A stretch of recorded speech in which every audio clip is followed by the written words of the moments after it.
ఈరోజు ప్రార్థనలో ఉన్నప్పుడు దేవుడు మొక్కుబడి గురించి నాతో మాట్లాడాడు. దేవుని సన్నిధిలో నువ్వు చేసుకునే మొక్కుబడి నమ్మకంగా తీర్చితివా? అక్కడ నన్ను ప్రేరేపించినట్టు ఈ టైటిల్ నేను రాసుకున్నా. దేవుని సన్నిధిలో నీవు చేసుకున్న మొక్కుబడి నమ్మకంగా తీర్చితివా అడుగుతా ఉన్నాడు దేవుడు. హల్లెలూయా. దేవుని పరిశుద్ధ నామానికి మహిమ కలుగును గాక. మొక్కుబడి అంటే ఏంటి తెలిసిన వ్యక్తులు చేతుల్లో పట్టండి. మొక్కుబడి అంటే ఏంటి? తమ్ముడు చేసుకున్నాడు, చేతులే పట్టిండు. ఇంకా మొక్కుబడి అంటే రెండు. మొక్కుబడి అంటే ఏంటి? డబ్బు గురించే మొక్కుబడి కాదు, గుర్తుపెట్టుకోండి. హల్లెలూయా. డబ్బు గురించి అంటే అది ఉన్నది, అన్నీ ఉన్నాయి. మొక్కుబడులు నానా విధాలుగా ఉన్నాయి. కొడుకుని చేస్తానని మొక్కుబడి చేసుకున్నది ఒక ఆమె, నీ సేవ చేస్తానని మొక్కుబడి చేసుకున్నాడు ఒక ఆయనే. ఇట్లా వివిధ రకాలుగా మొక్కుబడులు చేసుకున్నారు వాళ్ళు.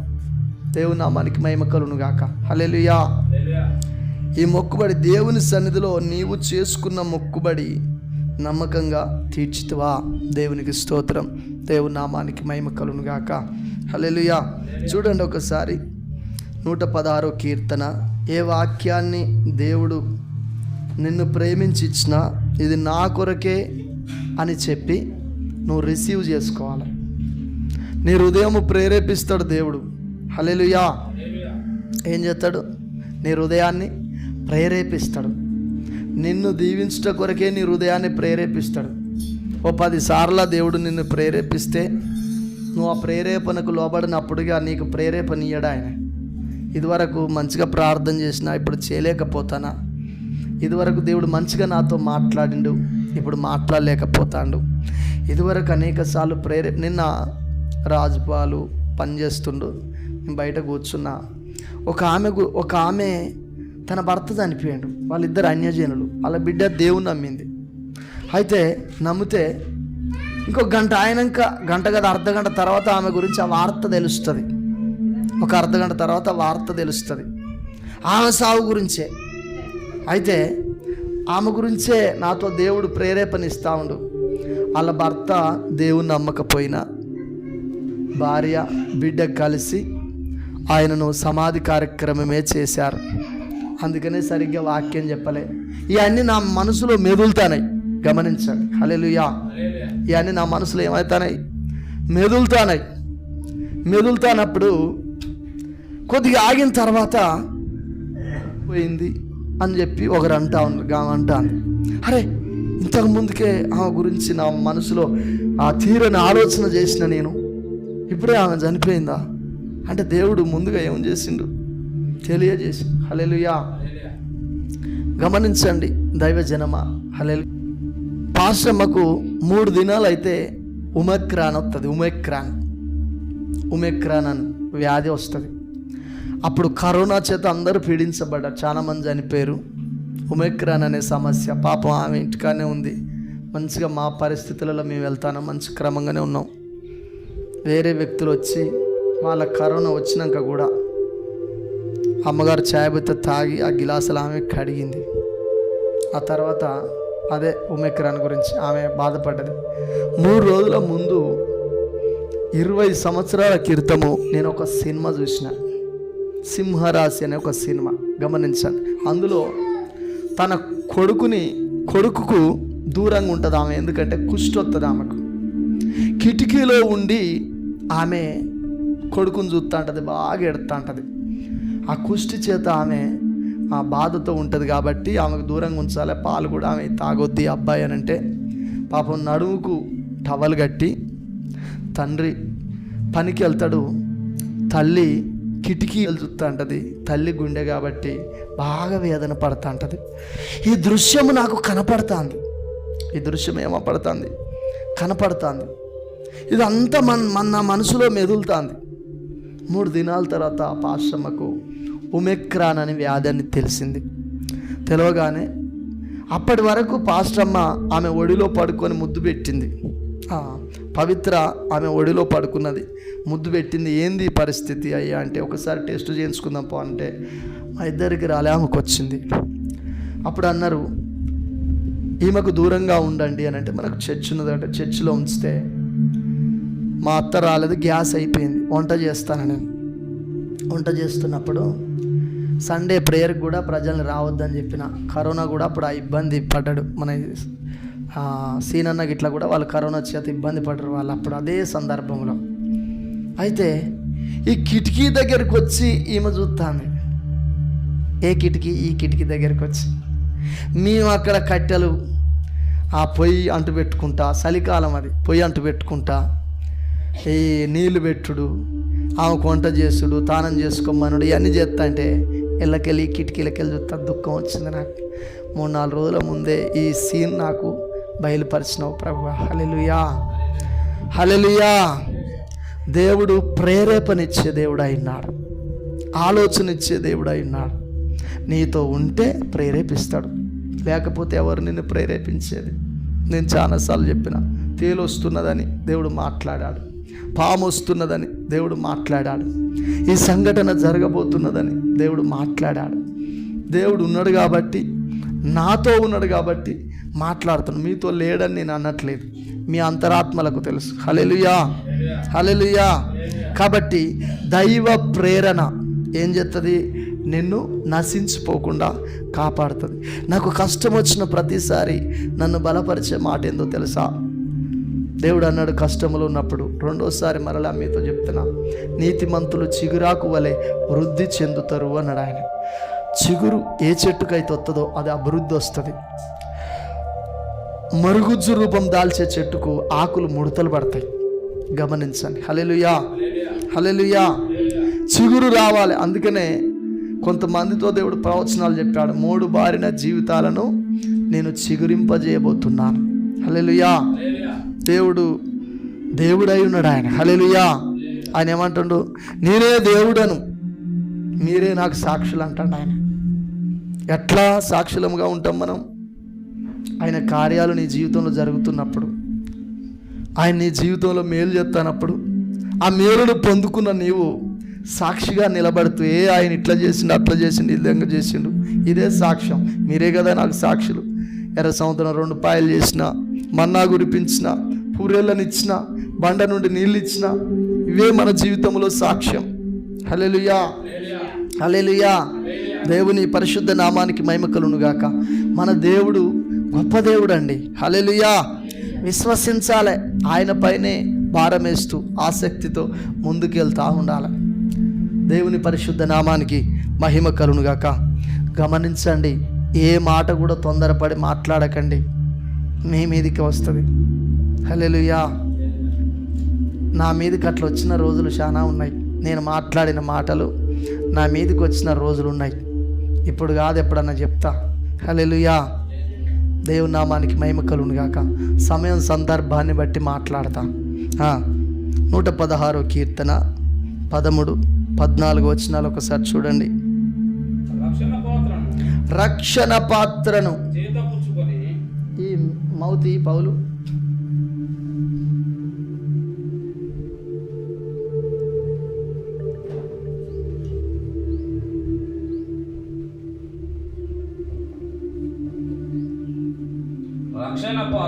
రక్షణ పాత్రను చేత పుచ్చుకొని యెహోవా నామమున ప్రార్థన చేసేదను.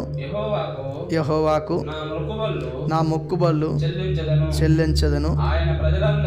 ఆయన ప్రజలందరి ఎదుటనే. దేవుని పరిశుద్ధ నామానికి మహిమ కలుగును గాక. హల్లెలూయా, హల్లెలూయా. దేవుని పరిశుద్ధ నామానికి మహిమ కలుగును గాక. పాత నిబంధనలో గమనించండి, దావీదు కొన్ని మొక్కుబడులు చేసుకున్నాడట. ఏంటి ఆ మొక్కుబడులు?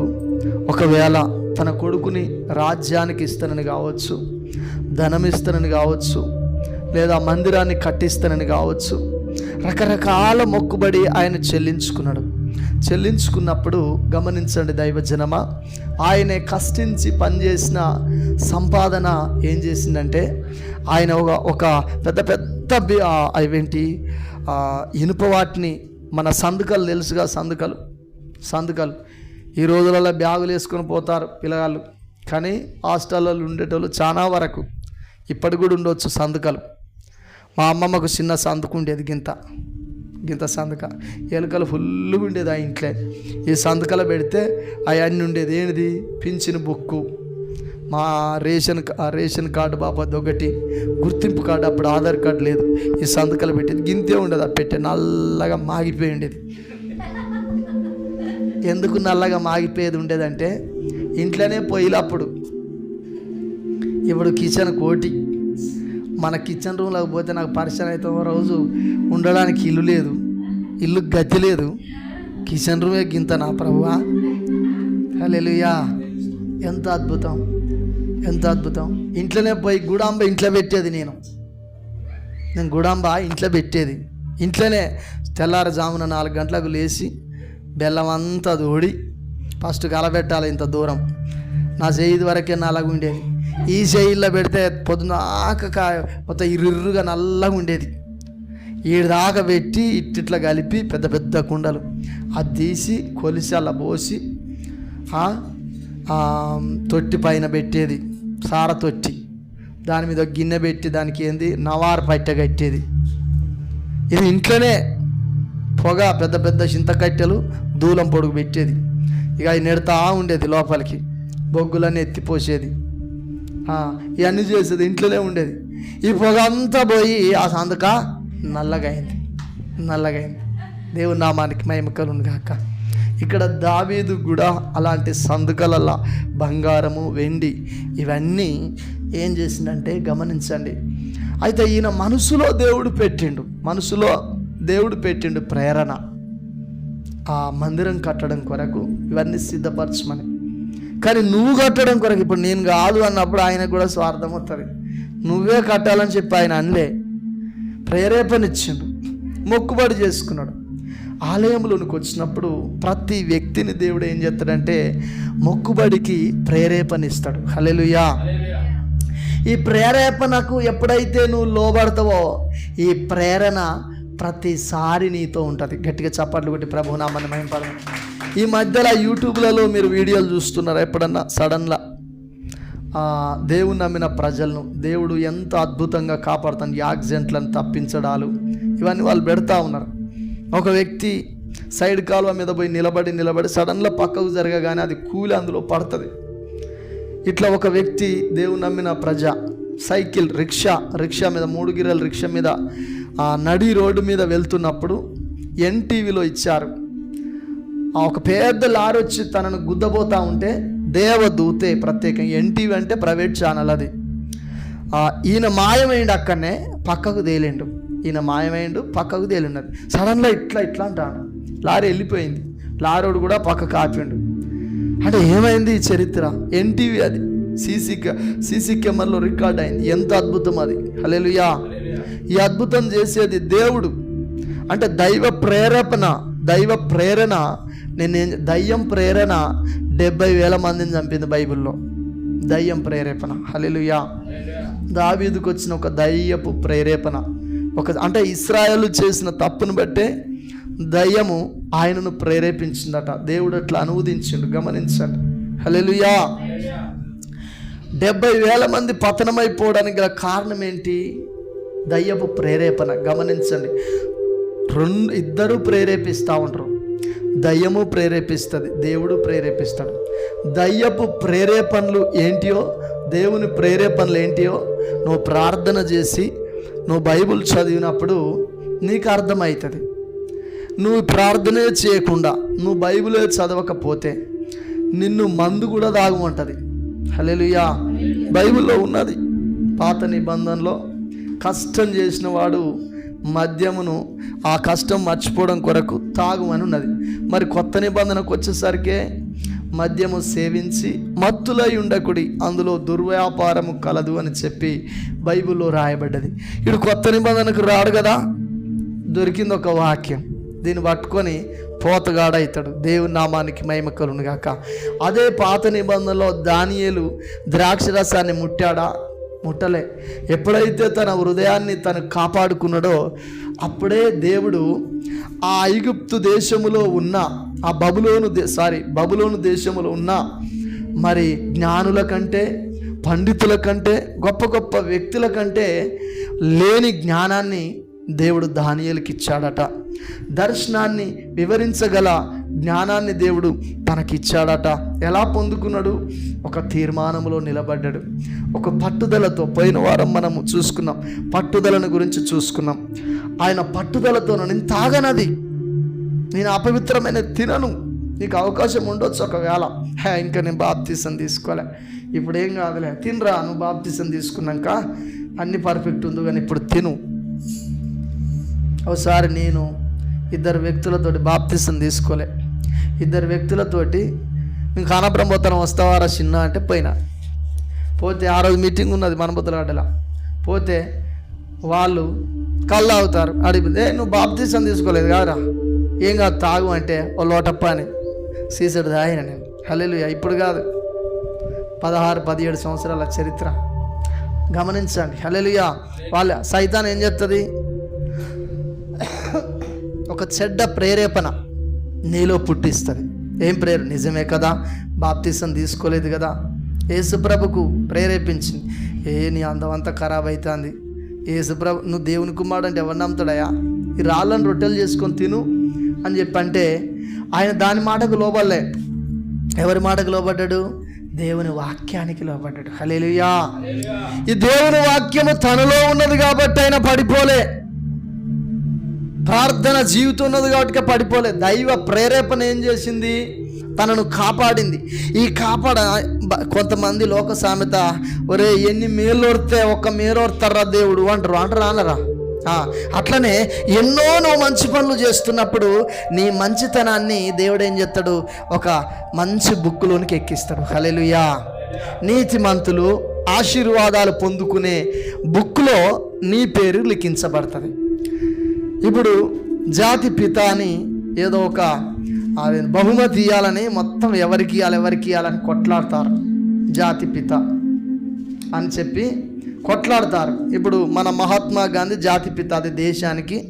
ఇప్పుడు మన రాష్ట్రానికి కూడా ఒక జాతి పిత ఉండాలి అని చెప్పి బాగా ఘర్షణలు జరుగుతుంటే కేసీఆర్ నేనే జాతి పిత అని చెప్పి వాళ్ళు అంటే నువ్వు ఎక్కడ ఇది చేసినావు అది అని వాళ్ళు అంటారు. నేను అనట్లేదు. నువ్వు ఏం ఆస్తులు సంపాదించకుంటున్నావా? మహాత్మా గాంధీ ఏది ఆశించలే, గాయన లెక్క.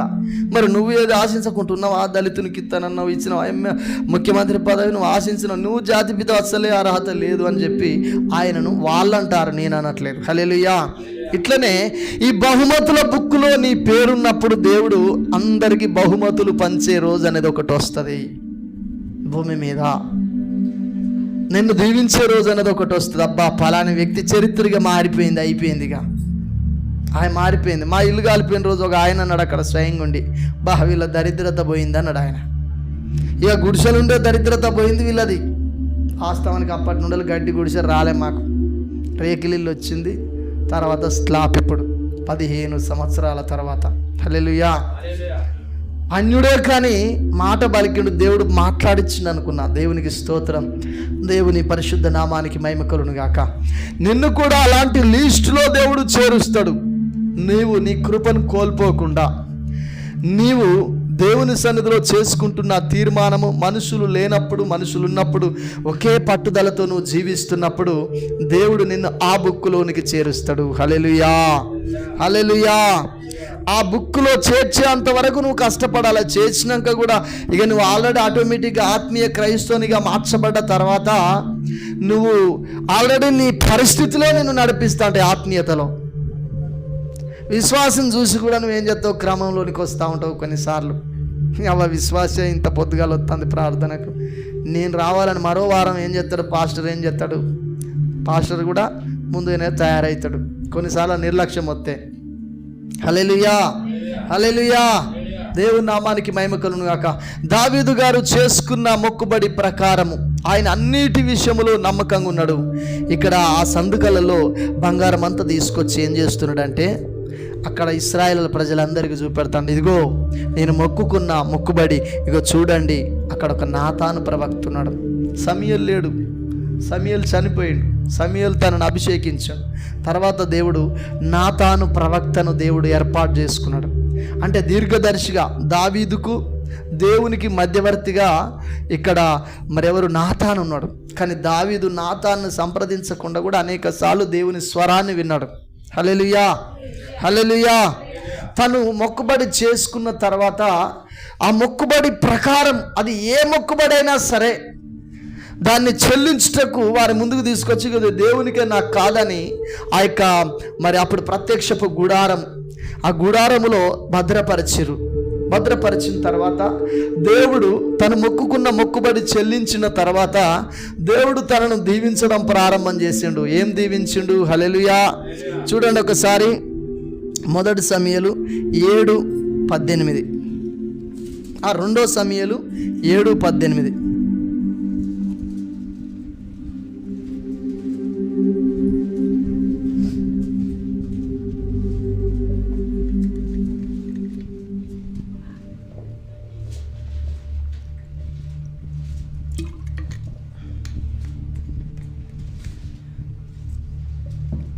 రెండవ సమూయేలు గ్రంథము 7:18 వచనం. దావీదు లోపల ప్రవేశించి దావీదు రాజు లోపల ప్రవేశించి యెహోవా సన్నిధిని కూర్చుండి ఇలాగు మనవి చేసెను, నా ప్రభువా యెహోవా, ఇంతగా నీవు నన్ను హెచ్చించుటకు. గట్టిగా చప్పట్లు కొట్టి ప్రభు నామాన్ని మహింపడదాం. గట్టిగా. దానికి ముందు ఒక ప్రవచనం ఉంటుంది. ఏంటి ప్రవచనం అంటే, నేను ఇల్లు కట్టాలని, నేను మందిరం కట్టాలని, ఈ బంగారము ఇవన్నీ ప్రతిష్ఠత చేసిన, అయితే నువ్వు నన్ను కట్టొద్దన్నావు, నా కొడుకుని, ఒక కొడుకుని ఇస్తాను, శ్రేష్టమైన కొడుకుని, ఆయన ద్వారా నువ్వు కట్టాలనుకుంటున్నావు. ఆయన ద్వారా కట్టినా నేను నీకు ప్రతిష్ఠించిన ఈ బంగారం వెనక్కి తీసుకోను, నేను ప్రతిష్ఠించాను, నీకు మొక్కుబడి చేసుకుని ఇగో ఇస్తున్నాను అని చెప్పిన తర్వాత నాతాను ద్వారా దేవుడు మాట్లాడిండు. హల్లెలూయా, హల్లెలూయా.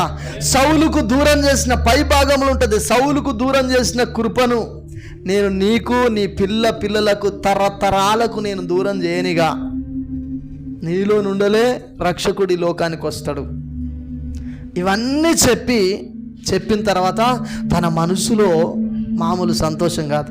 30 సంవత్సరాల క్రితం జరగబోయే చరిత్ర ఇప్పుడే మాట్లాడుతాడంటే, ఇంకొక 5-6 సంవత్సరాల తర్వాత జరగబోయే చరిత్ర, కొడుకు పుట్టక మునిపే వాడు కొడుకు వస్తాడు, అతన్ని రాజుగా నేను ఏర్పాటు చేసుకుంటా, అతడు రాజుగా పట్టాభిషేకం పొందుకొని మంచి పరిపాలన చేస్తాడు.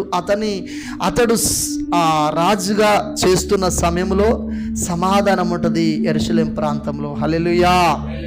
అసలు యుద్ధాలే జరగవని చెప్పి ఫ్యూచర్ చెప్పి ఒక బుక్లో పెట్టించుండు, అంతేగా. ఎంత సంతోషం ఉంటుంది, మామూలు సంతోషమా?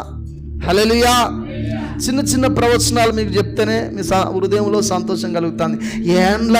ఏండ్లకు ముందు జరగబోయే ప్రవచనాలని ఆ బల్ల గుద్దినట్టు చెప్పేసరికి సంతోషం అనిపించి ఇంక పోయి ఆ యొక్క రాజమందిరంలో తిరుక్కుంటా, స్తుతించుకుంటా, బోర్ల పడుకుంటా, గంతులు వేసుకుంటా ఏం చేస్తుండట, ప్రభువా ఇంతగా నన్ను హెచ్చించుటకు నేను ఏపాటి వాడను. హల్లెలూయా. చేసుకున్న మొక్కుబడి ప్రకారము, చేసుకున్న తీర్మానము ప్రకారము దావీదు ప్రాంప్ట్గా జీవించాడు. ప్రాంప్ట్గా ఎన్ని కష్టాలు వచ్చినా, ఎన్ని నష్టాలు వచ్చినా, ఎన్ని నిందలు, ఎన్ని అవమానాలు వచ్చినా జీవించాడు. అప్పుడు దేవుడు ఎంతగా ఇచ్చించిండండి. హల్లెలూయా. దావీదు కుమారుడా నన్ను దాటిపోకయా, నజరేతువాడా నన్ను విడచిపోకయా, నీవు తప్ప నాకీ లోకంలో ఎవరు లేరయ్యా. దావీదు కుమారుడు అని ఎందుకు వచ్చింది యేసుప్రభుకు పేరు? హల్లెలూయా. ఎందుకు వచ్చింది? ఈ దావీదే ఆయన వంశములో నుండి రావాలని ఇష్టపడ్డాడు ఆయన. దేవుడు నేను ఉండాలి కోరుకునేది నీ ధనం కాదు, డబ్బు కాదు. నువ్వు చేసుకునే మొక్కుబడి ప్రకారం జీవిస్తున్నావా? తీర్మాన ప్రకారం జీవిస్తున్నావా? అసలు ఆయనకు నమ్మకంగా ఉంటున్నావా? ఇది కావాలా దేవునికి. మరొక వాక్య భాగం చూద్దాం. యోనా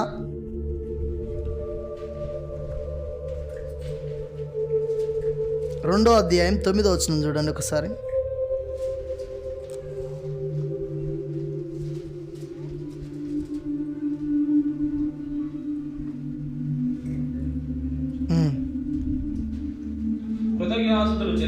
కృతజ్ఞతాస్తుతులు చెల్లించి నేను నీకు బలులను అర్పింతును, నేను మ్రొక్కుకొనిన మొక్కుబడులను చెల్లింపక మానను. హల్లెలూయా. చాలు నా వైపు చూడాలి అందరు. ఈయన ఈ మాటలు ఎక్కడ చెప్తాడో తెలుసా? ఎక్కడ ఉండి చెప్తాడో తెలుసా ఈ మాటలు?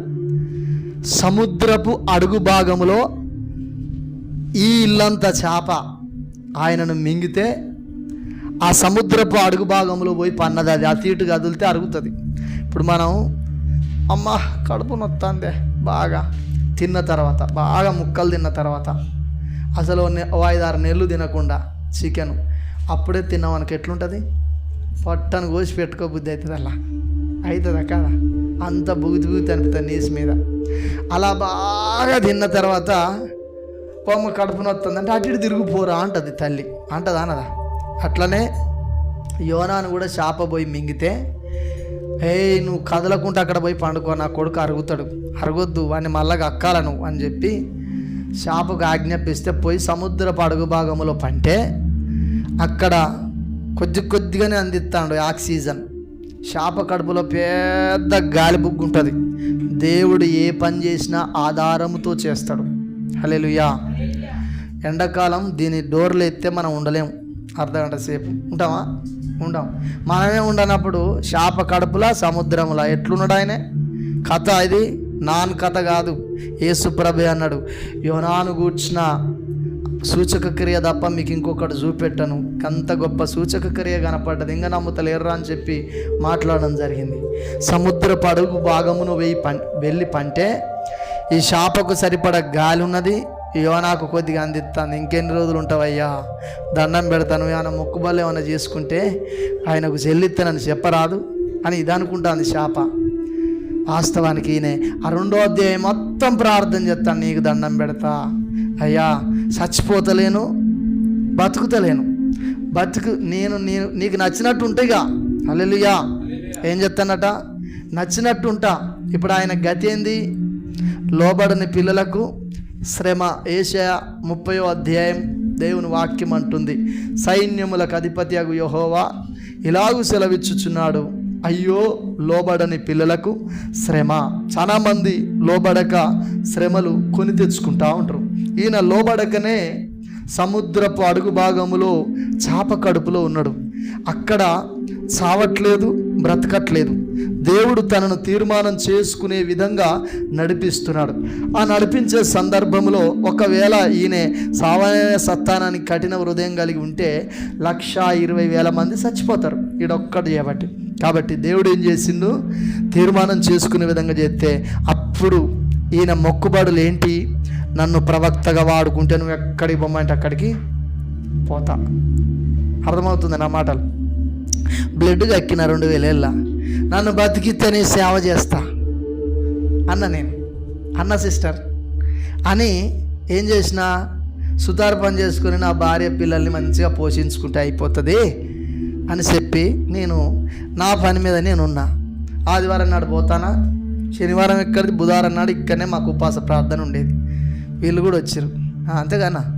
హల్లెలూయా. నా పని మీద నేనే ఉంటున్నా. దేవుడు తన పరిస్థితులు, ఒక ఛత్తీస్గఢ్ నుండి ఒక దైవజనుడు వచ్చిండు. ఆయనకి హిందీ వస్తుంది, తెలుగు సరిగ్గా రాదు. నా పేరు పెట్టి పిలిచిండు ఆయన, ఈరన్నా అని. హల్లెలూయా. దేవుడు బయలుపరిచే దేవుడు అయినాడు. దేవుని నామానికి మరి యెహోషువ కాదు అంటే తెలుగు అంటే దేవుని పరంగా అది, కానీ దేవుడు ఏది చేసినా పుట్టు పూర్వోత్తరాలన్నీ తెలియజేసే దేవుడు ఆయన. మనం నమ్మడం కొరకు పుట్టు పూర్వోత్తరాలన్నీ తెలియజేసే దేవుడు అయి ఉన్నాడు ఆయన. అప్పుడే నమ్ముతాం మనం, ఉట్టిగా నమ్మం. సముద్రపు అడుగు భాగానికి పోతేనే ఏమంటాడు? నేను కృతజ్ఞతాస్తుతులు చెల్లించి. కృతజ్ఞతాస్తుతులు అంటే ఏంటి? వయ్యా సముద్రపు అడుగు భాగంలో నన్ను కాపాడినావు, అక్కడ ఉంటే నన్ను కాపాడినావు, చేపతో మాట్లాడి నన్ను బయట గడ్డకు కక్కిచ్చే విధంగా చేసినావు. కాబట్టి అని చెప్పి ఇట్లా కృత నన్ను కాపాడితేనే ఈరోజు బతికున్నా, ఈ స్థితిలో ఉన్నానంటే, ఇంకా బ్రతికి ఉన్నానంటే కేవలం నీ కృప ప్రభు అని చెప్పి భక్తుడు రాసుకున్నాడు. ఇట్లా కృతజ్ఞతాస్తుతులు చెల్లించి, నేను మొక్కుకున్న మొక్కుబడులు ఉన్నాయి, నేను ప్రవక్తగా అయితే నువ్వు నన్ను మంచి ప్రార్థన జీవితం నాకు ఇస్తే నువ్వు ఎక్కడికి వెళ్ళమంటే అక్కడికి వెళ్తా అని ఒక మొక్కుబడి చేసుకున్నాడు. ఇప్పుడు ఏమైంది, అక్కడ మరణం ఉన్నదని నేను ఒక చిన్న బుక్ రాసిన. ఈ బుక్కులన్నీ అక్కడనే ఆగిపోతాను ఈ పనులు చేయబట్టి. చిన్న బుక్, సేవకుడా దేవుడు నిన్ను పంపించిన స్థలానికే వెళ్ళావా షార్ట్గానే రాసిన కానీ దిమ్మ తిరిగిపోతుంది. అది నేను చదివితే నాకే తిరుగుతాను. హల్లెలూయా. దైవచిత్తం అయితే చిన్న బుక్, స్తుతుల బుక్ టైపులా దాన్ని కొట్టి ప్రింట్ చేయాలనే ఆలోచన ఉన్నది దైవజనం. హల్లెలూయా, హల్లెలూయా. నినివే యోనా ద్వారానే ఆ ఆలోచన నాకు ఇచ్చిండు దేవుడు. ఎప్పుడైతే యోనా ఈ మాటలు అనడానికి కారణం ఏంటంటే అక్కడ మొక్కుబడి చేసుకున్నాడు. ఏం మొక్కుబడి? నేను అయ్యా నువ్వు నన్ను ఇట్లా చేస్తే నేను వెళ్తాను, ఎక్కడికి వెళ్ళమన్నా, కానీ అక్కడ మరణం ఉన్నదని వెళ్ళలేకపోతాను, ఎడిపోతాను, వేరే పోతాను. దేవుడు అరే నాతోటి ఏం చెప్పినావు, నువ్వేం చెప్తాను. హల్లెలూయా. అప్పుడు సముద్రపు అడుగు భాగములు అంటాడు, ఇక ఇక్కడ సచ్చటోనే బతికించినవు, నువ్వు అక్కడ బతికియవా. హల్లెలూయా. క్రైస్తవులకు శ్రమలు ఎందుకు వస్తాయండి? శ్రమలు ఎందుకు వస్తాయి? విశ్వాసములో నువ్వు బలపడడం కొరకు వస్తాయి.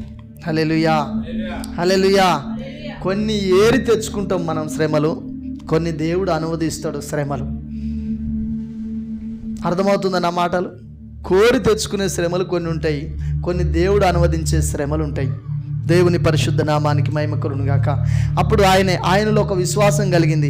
ఇంత చాప కడుపులో ఉన్న నన్ను దేవుడు బతికిస్తాండే, అంత క్రూరుల మధ్యలో మూర్ఖుల మధ్యలో దేవుడు నన్ను బ్రతికించడాని తనకు దేవుడు ఒక విశ్వాసాన్ని పుట్టించి బయట కక్కించిన తర్వాత కింది భాగములకు వచ్చినప్పుడు, అదే 2వ అధ్యాయం కింది భాగంలో ఆ చాపకు దేవుడు అటు ఏం చేసిందట, నా వైపు చూడాలి అందరు. సీనన్న చూడాలి, సీనన్న నా వైపు చూడాలి. చూస్తలేవు నువ్వు, నేనే నిన్ను చూస్తాను. హల్లెలూయా. కింది భాగం చదవను, అదే కింది భాగం 2వ అధ్యాయం.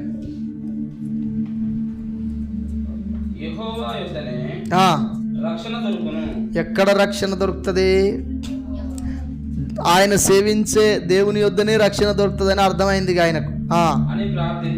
అని ప్రార్థించడం అయిపోయింది. ఎట్లా 3 రోజులు చెప్తాడు ప్రార్థన. అక్కడ 2వ అధ్యాయం 10 వచనాలు ఎన్ని వచనాలు ఉన్నాయి? ఎన్ని ఉన్నాయన్నా వచనాలు మొత్తం 2వ అధ్యాయంలో? 10 వచనాలే ఉన్నాయి. ఈ 10 వచనాలు 3 రోజులలో రాసిన వచనాలు. 3 రోజులలో ఎంత ప్రార్థన ఉంటుంది ఆలోచన చేయండి. ఇక్కడ నేను కూర్చుంటే 2-3 గంటలు ప్రార్థనలో కూర్చుంటే 1000 ప్రార్థనలు నోటుకుంటా దేవుడు పలికిస్తాడు. కానీ ఇంపార్టెంట్ ముక్కలనే అక్కడ ఆయన రాసిండు. అవి ఏంటి? ఫ్రాంట్ ముక్కేంటి? నేను మొక్కుకుని మొక్కుబడి నీకు చెల్లించక మానను. హల్లెలూయా. గుండు కొట్టించుకుంటానడా, డబ్బు ఇస్తానడా? పూర్వకాలం ప్రవక్తల దగ్గర రూపాయి లేదు. పోతాంటేనే రొట్టెలు పట్టుకొచ్చి ఇచ్చారు, పోతాంటేనే వస్త్రాలు, అన్ని విషయాలు. కానీ రాజులను ప్రేమించలే వాళ్ళు. దేవుని నామానికి మహిమ కలుగును గాక.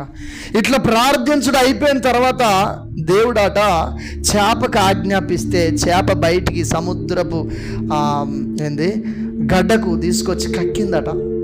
కక్కిన తర్వాత గబ్బు వాసన. తర్వాత గమనించండి దైవజనమా, మంచిగా స్నానం చేసి బట్టలు ఎండిన తర్వాత అప్పుడు పోతాండి ఇక పులి లెక్క గట్టిగా చప్పట్లు కొట్టి ప్రభునామాన్ని మహింపడదాం.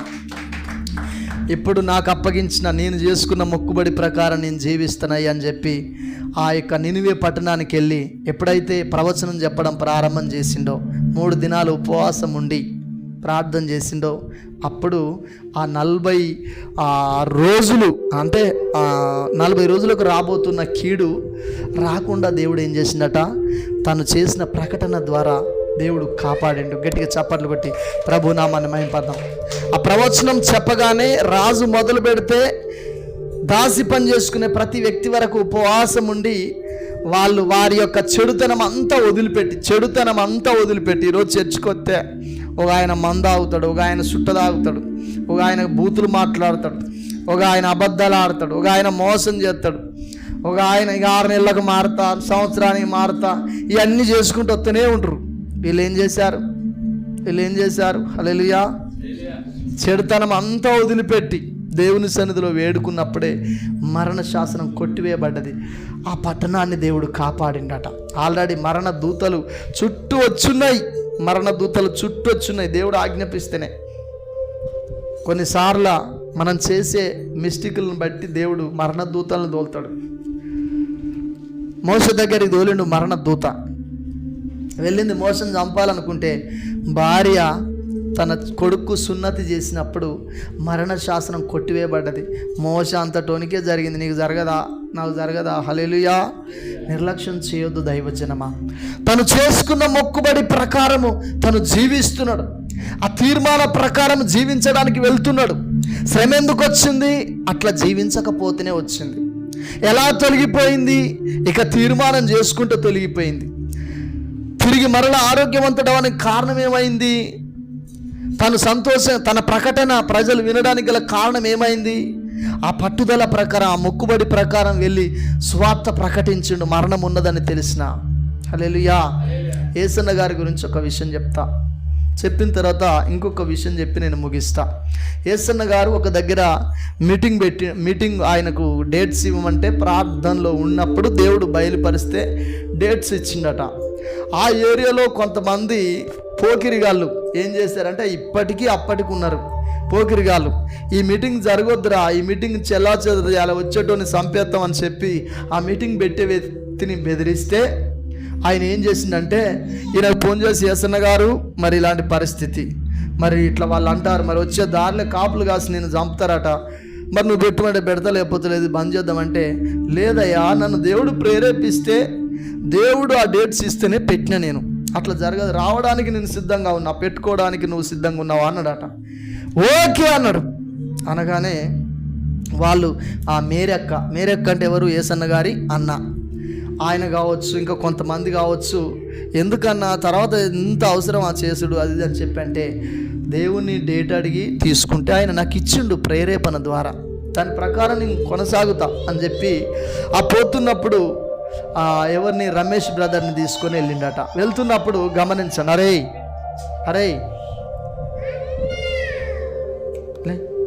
లే నడు సరే కూసా.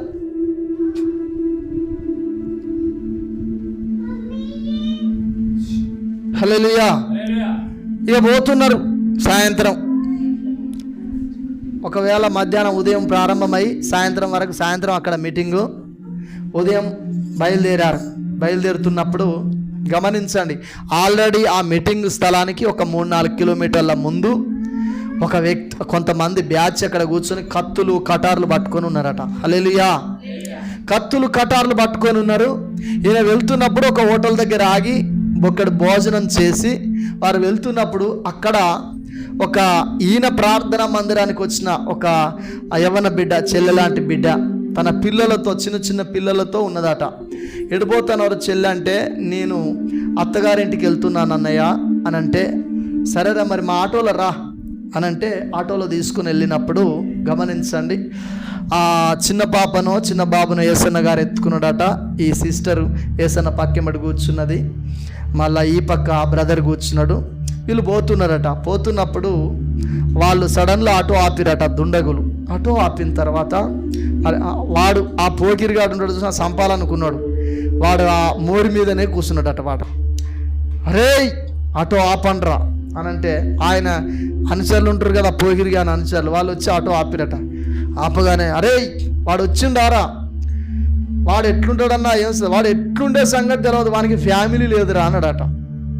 వానికి ఫ్యామిలీ ఉండదురా అన్నా, ఇలా ఫ్యామిలీతో పోతారన్నా, వీళ్ళెందుకురా వదిలిపెట్టు అన్నాడట. గట్టిగా చప్పట్లు కొట్టి ప్రభునామాన్ని మహింపద్దాం.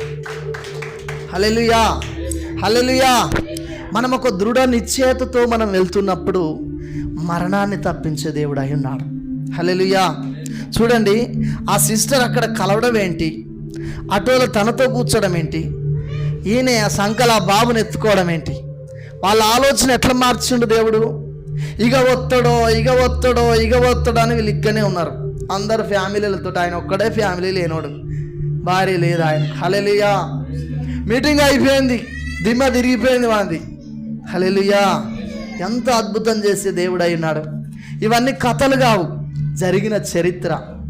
మన తీర్మానాన్ని బట్టి, నా వైపు చూడాల, మన తీర్మానాన్ని బట్టి, మన మొక్కుబడిని బట్టి మన జీవితంలో దేవుడు మేలు చేసే దేవుడు అయి ఉన్నాడు. హల్లెలూయా.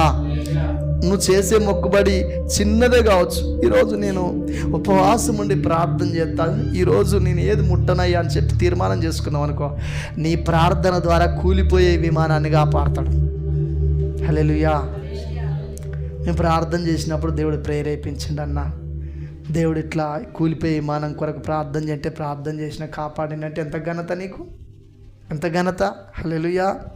నువ్వు ఘనపరచుకోకపోయినా కానీ నీ మనసులో ఒక సంతోషం, ఇంకా ప్రార్థన చేయాలని ఒక నిశ్చయత. హల్లెలూయా. దేవునికి స్తోత్రం. చూడండి, మొదటి సమూయేలు గ్రంథము 1:11.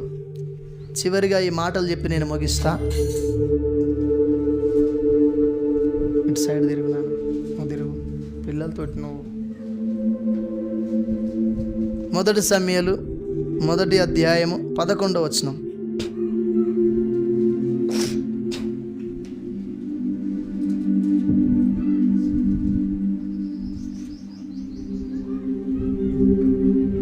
సిస్టర్ మీరు ఎంత చదువుకున్నారు? బైబిల్ చదవగలుగుతుందా? మరి తీయొచ్చుగా, అంటే టకటక తీయడం రాదా? దైవ చిత్తం అయితే వచ్చే వారం మౌత్ పట్టుకొని చదవాలను.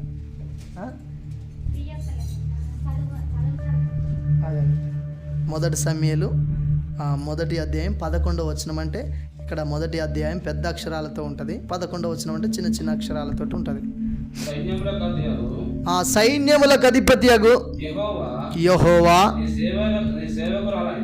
నీ సేవకురాలునైనా నాకు కలిగి ఉన్న శ్రమను చూచి నీ సేవకురాలునైనా నన్ను మరవక జ్ఞాపకము చేసుకొని నీ సేవకురాలునైనా నాకు మగపిల్లను దయచేసిన ఎడల వాని తల మీదికి క్షౌరము కత్తి ఎన్నటికి రానియక వాడు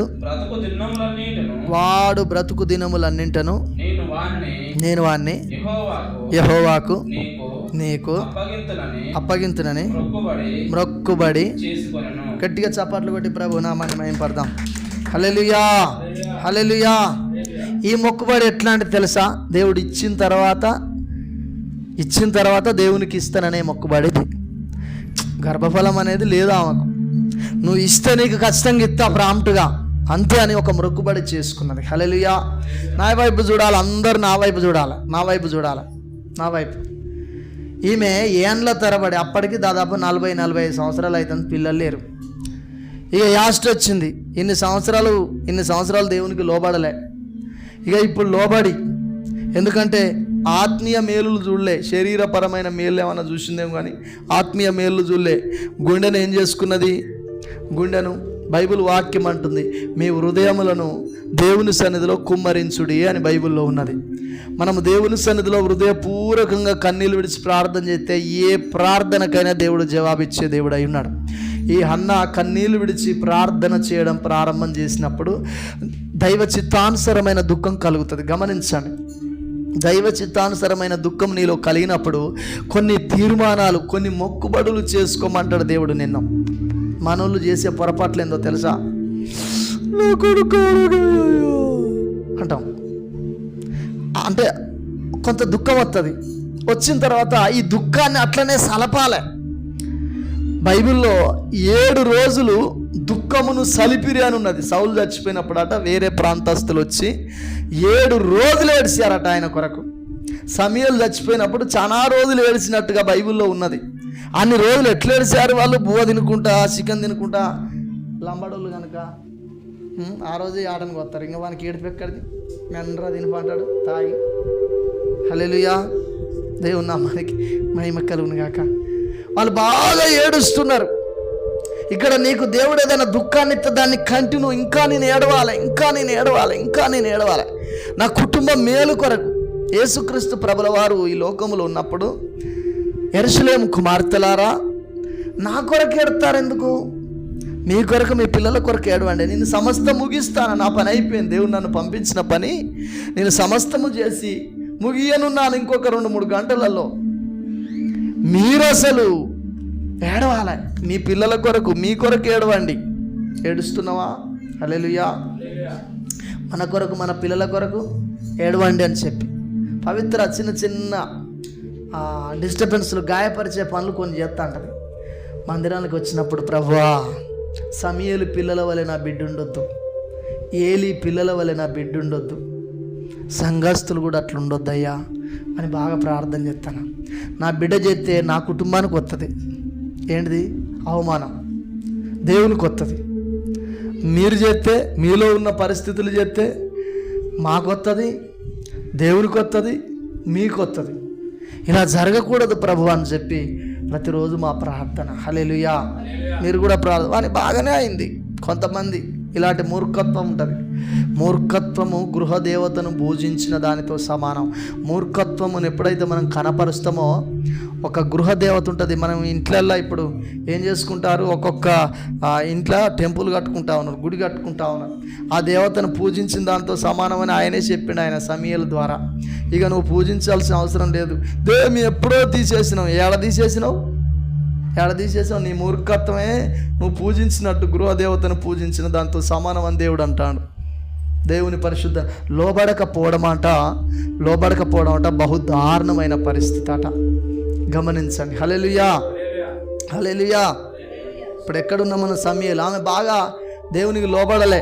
ఎప్పుడైతే ఇక దేవుని సన్నిధికి వచ్చి విరిగి నలిగిన హృదయంతో ప్రార్థన చేయడం ప్రారంభం చేసినప్పుడు దేవుడు తనకు ఒక ఆలోచన ఇస్తూ ఉండు, నువ్వు మొక్కుబడి చేసుకో. హల్లెలూయా. గట్టిగా చప్పట్లు కొట్టి దేవుని నామమున మహిమపడదాం. ఒక మొక్కుబడి చేసుకో. అక్కడ ఏ అవసరం ఉన్నది? ఒక ప్రవక్త అవసరం ఉన్నది. ఎక్కడ? సిలోహు ప్రార్థన మందిరంలో ఒక ప్రవక్త అవసరం. ఈ మందిరంలో కొన్నిసార్లు నీ డబ్బు అవసరం ఉంటుంది, నీ సమయం అవసరం ఉంటుంది, నీ ప్రార్థన అవసరం ఉంటుంది. నువ్వు దేవుడు నీకు మొక్కుబడి చేసుకో. నువ్వు ప్రార్థన చేస్తానని మొక్కుబడి చేసుకో. గింత ధనం ఇస్తానని మొక్కుబడి చేసుకో. ఈ ఉపవాసం ఉంటానని మొక్కుబడి చేసుకో. ఈరోజు దేవుని కొరకు కేటాయిస్తానని మొక్కుబడి చేసుకో. ఈ పత్రిక కొట్టిస్తానని మొక్కుబడి చేసుకో అని నువ్వు కన్నీళ్ళు విడిచి ప్రార్థన చేస్తాను. అప్పుడు దేవుడు నీకు ఇస్తాడు ప్రేరేపణ. ఇచ్చిన తర్వాత అది ఇచ్చే సమర్థత దేవుడు నీకు ఇస్తాడు. ఇప్పుడు హన్నాకు ఇచ్చే సమర్థత లేదు, ఎందుకంటే పిల్లలు లేరు. అర్థమవుతుందా? నా మాటలు అర్థమవుతున్నాయి? స్లోగా చెప్తున్నానని అర్థమవుతుందా? ఇచ్చే సమర్థత లేదు. ఇచ్చేటట్టు సమర్థత చేసింది ఎవరు? సైన్యములకు అధిపతి. తన గర్భాన్ని, అప్పటి వరకు గర్భం తెరవలే, దేవుడు అప్పుడే గర్భం తెరిచిండు. 128వ కీర్తనలో పిల్లలు ఆయన ఇచ్చే స్వాస్థ్యం, గర్భఫలం యెహోవా ఇచ్చు బహుమానం ఇచ్చిండు. ఆ బహుమానము పొందుకున్న తర్వాత ఇచ్చే సమర్థత తనకు వచ్చింది. అప్పుడు తీసుకుపోయి పాలు విడిచేంత వరదాకా ఆమె మందిరానికి రాలేదట. అది పాత నిబంధన ప్రకారం.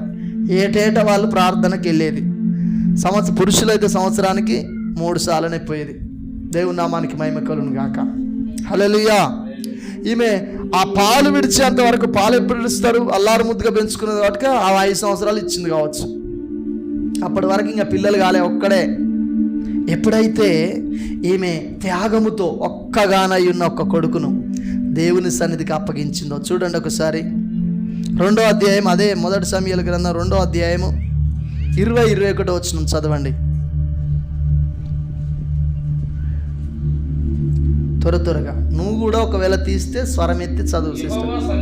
యెహోవా సన్నిధిని మనవి చేసుకొనగా నీకు దొరికిన ఈ సంతానమునకు ప్రతిగా యెహోవా నీకు సంతానమునిచ్చునుగాక అని ఏలి ఎల్కానను అతని భార్య అయిన అన్నాను దీవించిన తర్వాత వారింటికి వెళ్ళిరి.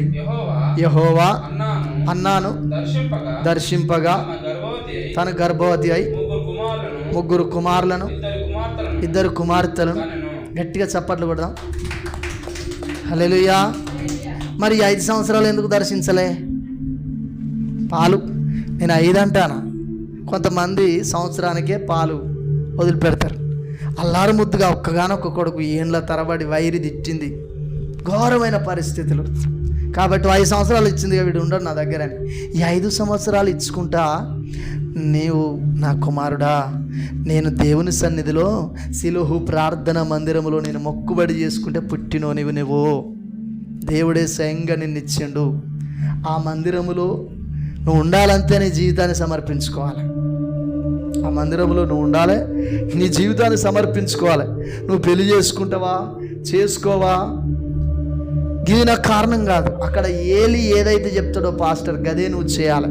నేను అట్లా మొక్కుబడి చేసుకున్నా అని 5 సంవత్సరాలు నేర్పింది. 5 సంవత్సరాలలోనికి 1 నుండి 5 సంవత్సరాలలోనికి చెప్తే ఏమన్నా అర్థమవుతుందా సిస్టర్? అర్థమవుతుందా? కానీ కన్నీళ్ళు విడిచి ప్రార్థన చేసుకునుకుంటా తనకు పాలు పెట్టుకుంటా నేర్పిందట. హల్లెలూయా, హల్లెలూయా, హల్లెలూయా. ఎప్పుడైతే ఈ 5 సంవత్సరాల వరకు గర్భఫలం పొందలే, ఈ 5 సంవత్సరాల తర్వాత ఎప్పుడైతే తీసుకుపోయి ఆ ఏలి ఎదుట నిలబెట్టి ప్రార్థన చేయించి, ఇక నేను ప్రతిష్ఠిస్తున్నా దేవుని కొరకయ్యా, ఇక మళ్ళా ఈయన నా కొడుకు కాదు అంతే అని చెప్పి ఏలి దగ్గరికి పోయి అప్పగించి ప్రార్థన చేయించుకున్న తర్వాత ఒక్కనికి బదులు ఎంతమంది? 5 వచ్చారు. గట్టిగా చప్పట్లు కొట్టి ప్రభునామాన్ని మహిమపడదాం. ఈరోజు మొక్కుబడి చేసుకుంటే ఒక ఆయన ఇక్కడికి వచ్చి ఈ స్టేజ్ దగ్గరికి వచ్చి నేను 4 వీలర్ వెహికల్ కొనిస్తా అని చెప్పి మొక్కుబడి చేసుకుంటాడు. కొనియలే, సేవ ఎంత అయిపోతాను. హల్లెలూయా, హల్లెలూయా. దేవుని నామానికి మహిమ కలుగును గాక. ఒక ఆయనే స్ట్రేంజర్ కొనిస్తానన్నాడు, కొనియలే. హల్లెలూయా. ఒక ఆయన ఇంకేదో చేస్తానన్నాడు, చేయలే. ఇలాంటి ఎన్నో ఉన్నాయి. ఇవే కాదు, కొంతమంది మేము ఇట్లా ఉపవాస ప్రార్థనలలో ఉంటాం, కొంతమంది మేము ఇది చేస్తాం, కొంతమంది మేము అది చేస్తాం అని మొక్కుబడి చేసుకుంటూ ఉంటాం. నువ్వు చేసేది దేవుని సన్నిధిలో చేసుకుంటున్నావు తీర్మానం. దాని ప్రకారం ఎప్పుడైతే నువ్వు జీవిస్తావో సనగకుండా గునుగకుండా, దాని ప్రకారం ఎప్పుడైతే జీవిస్తావో సనగకుండా గునుగకుండా, అప్పుడు దేవుడు నువ్వు ప్రతిష్ఠించిన తర్వాత, ఆ మొక్కుబడి చెల్లించిన తర్వాత దేవుడు ఏం చేస్తాడు? నిన్ను ఆశీర్వదించే దేవుడు అయి ఉన్నాడు. హల్లెలూయా. అన్నాను ఎప్పుడు దర్శించిండు? ఆ అబ్బాయిని ఎప్పుడైతే అప్పగించిందో ఇంటికి వెళ్ళిన తర్వాత దేవుడు ఆశీర్వదిస్తే ఒక్కటికి బదులు 5. అంతకుముందు పెనిన్నాకు, అంటే హన్నా సౌతి పేరు పెనిన్నా. పెనిన్నాకు 2-3 పిల్లలు ఉండొచ్చు, కానీ ఈమెకి ఎంతమంది అయ్యారు? 5 పిల్లలు. ఆ ముందున్న ఆయన ప్రవక్తగా స్థిరపడ్డాడు, ప్రవక్త అయిండు ఆయనే. హల్లెలూయా.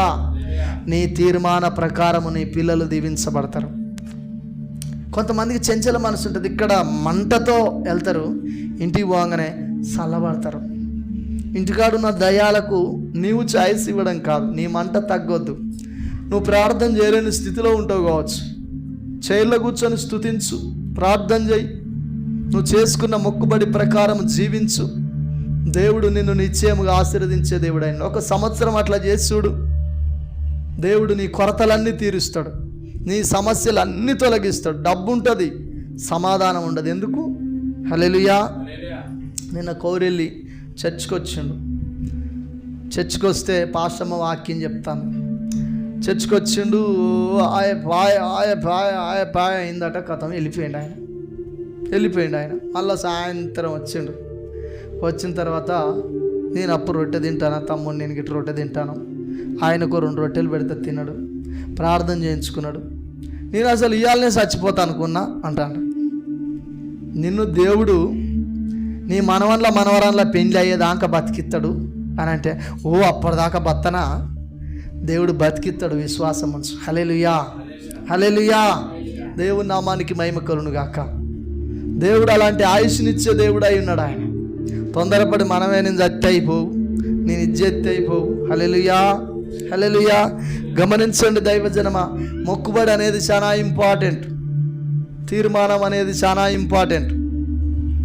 చర్చిలో ఒక తీరు, బయట ఒక తీరు. ఎవరు చేస్తారనంటే ఈ తీర్మానాలకు కట్టుబడి ఉండని వ్యక్తులు. యేసన్న గారు ఒక పాట రాసిండు. ఏం పాట రాసిండు? నీతో చేసిన తీర్మానములు స్థిరపరచితివి, నాతో నీవు చేసిన నిబంధనలన్నీయు నెరవేర్చుచుంటివి. నీతో చేసిన తీర్మానములు స్థిరపరచితివి. అందుకే స్తుతిగణ మహిమల స్తోత్రాంజలి. ఆశ్రయ దుర్గమా నా యేసయ్యా నవజీవన. హల్లెలూయా, హల్లెలూయా. దేవుని పరిశుద్ధ నామానికి మహిమ కలుగును గాక. Thank you Holy Spirit, thank you Lord, thank you Jesus. Hallelujah, hallelujah, hallelujah. తలలు ఉంచినట్లయితే ప్రార్థన చేసుకుందాం దైవజనమా. Thank you Holy Spirit, thank you Lord, thank you Lord, thank you Lord, thank you Lord, thank you Lord, thank you Lord. స్తోత్రం, స్తోత్రం.